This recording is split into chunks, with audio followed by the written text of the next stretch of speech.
sinzi impamvu ituma uri kuba uwa mbere mu gufasha abantu bose kubumvisha yuko ndi mubi, kubumvisha yuko nahindutse, nyamara ubwawe ushobora kuba nawe utazi icyampinduye. Ndagira ngo umbwire ikintu kiri kugutera ibintu wankoreye, kuko ntabwo byanshimishije.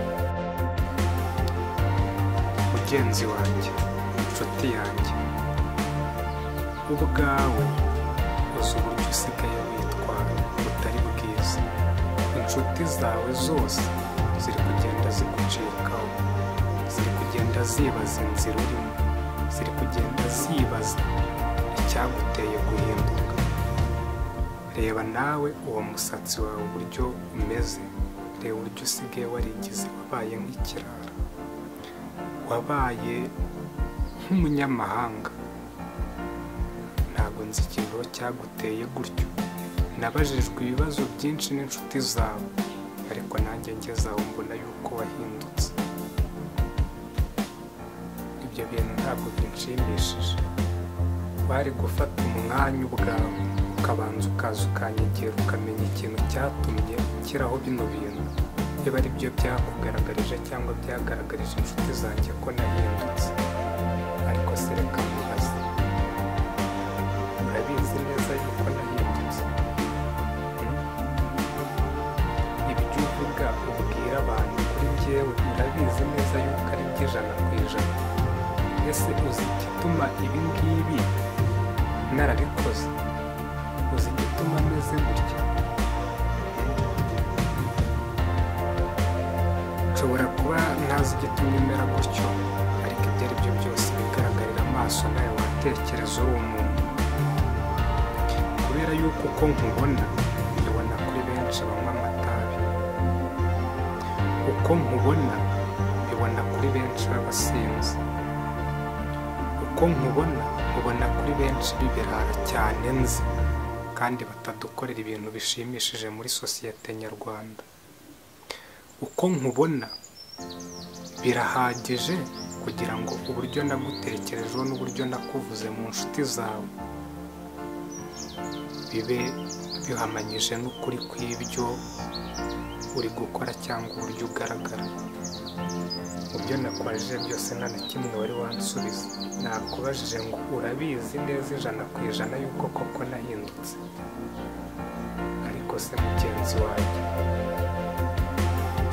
waretse kurwanya intambara yanjye iya ntarayitsinda? Ese mugenzi wanjye, ko ibyo mfite ubona bitanyoroheye, ahari urorohewe wowe 100%? Mugenzi wanjye, ngiye kukubwira ikintu kimwe ucyumve neza kandi ucyiteho.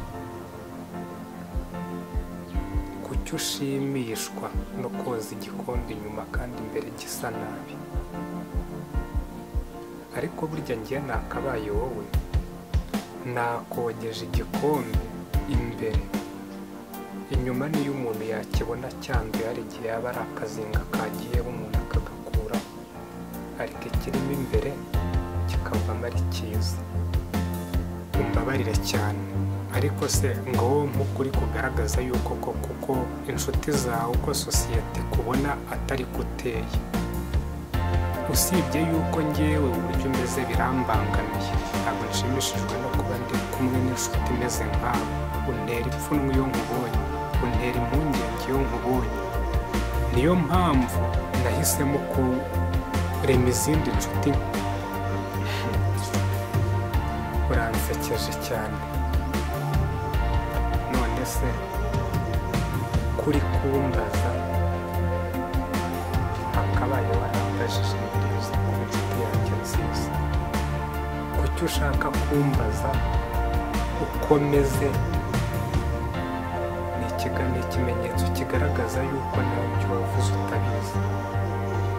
Ariko rero reka nkubwire ikintu wari gukora muri inshuti yanjye nziza. Wari kuza ukabanza ukanyegera ukambaza ngo kuki washyizeho bino bintu, kuki umeze gutya? Hari igihe wari gusanga impamvu nabishyizeho wenda nari nabuze uko ngira. Nabishyizeho ngo nishyure geto kuko yari yananiye kuyishyura. Nabishyizeho ngo nsapotinga umuryango kuko byari byananiye kuwitaho. Nabishyizeho kugira ngo ntabare inshuti yanjye yari iri mu mage cyangwa yari ikomerewe kubera yuko nta kintu nari mfite cyo gukora. Ariko mu gihe igisubizo cyari kiri muri ibi ngibi, mbona ari byo bishobora kuba byamfasha kugira ngo nkemure ibyo bibazo byose, narabikoze. Ariko se mbere yo kugira ngo mvuge, mbere yo kugira ngo ushyigikire abandwanya, iyo ubanza ukamenya neza icyatumye mbishyiraho, hari igihe wari gusanga ubufasha nari nkeneye wari kubuma nanjye simbishyireho. Hari igihe wari gusanga wari kumpa 1/2 wenda nkakora ibindi bitari ibi ngibi. Ubutaha inshuti yanjye reka muhanure, ubutaha ntuzongere kureba umuntu, ntuzongere kureba uburyo umuntu ateyemo cyangwa uburyo ameze cyangwa uburyo yigize cyangwa se uburyo isi yamugize ngo nurangiza umukritika. Ahubwo mbere yo kugira ngo uzamuvuge, banza uvuge ngo umuntu yarangiritse, umuntu yarahindutse, yahinduye imico, yabaye ikiraro, yagize iki. Uzabanza umenye impamvu yabimuteye, kuko umeze nk'uri kwica gitera wakisha ikibimutera. Mugenzi wanjye, ibyo nakoze nanjye aka kanya nkomerekeje umutima, ndigaye, biranshenguye. Gusa iba wari ufite imbabazi wakambabariye kuko ibyo ntabwo nzongera kubikora. Ubutaha nzajya ngeragezaho kugira ngo mbashe kuvuga ibyo ntazi, ahubwo mbashe kwegera inshuti yanjye yahuye n'ibibazo, mbashe kwegera mugenzi wanjye nibura mvuga ibyo mfitiye gihamya. Ninsanga ari uwo gufasha mufashe. Bosi, mukuru. Sawa. Ninsanga hari n'inama namugira nzimugire. Icyo kibazo nanjye nisanze ntabwo rwose ubona bigakora. Ariko mbabarenda gusezeranya yuko ibyo bintu ntazabyongera. Ntabwo wansaba imbabazi ngo nzikwiye. Gusa ikintu nakubwira ni kimwe, ujye wibuka yuko nutunga urutoki mugenzi wawe umeze gutya 3 zisigawe ziri kukurebaho,